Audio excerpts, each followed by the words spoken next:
In this section, we're going to graph polar equations. What do we mean by the graph of a polar equation? An equation whose variables are polar coordinates is called a polar equation.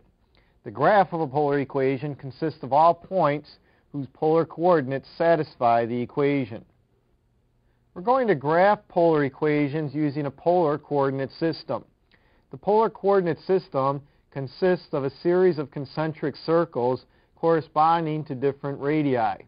The innermost circle might correspond to a radius of 1, the second circle corresponds to a radius of 2, etc. You can see that we have labeled the polar axis. The center of the graph is the pole, and then we have various spokes emanating from the center that correspond to the various angles. The angles here happen to correspond to degrees, but they can also be represented in radians, and that's typically more common. So let's go ahead and graph an equation.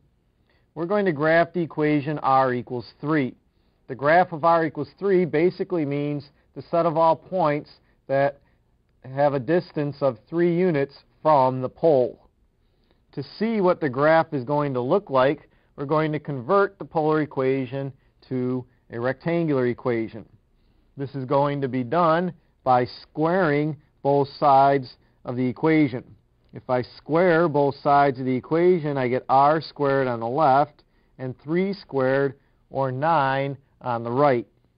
Recall that r squared equals x squared plus y squared.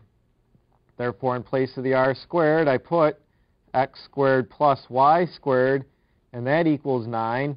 You should recognize this as the equation of a circle whose center is at the origin and whose radius is equal to 3. So we're going to graph a circle whose center is at the origin or at the pole and whose radius is 3. We can see that that basically means that we're graphing a circle such that the distance from the pole to any point on the circle is exactly 3 units.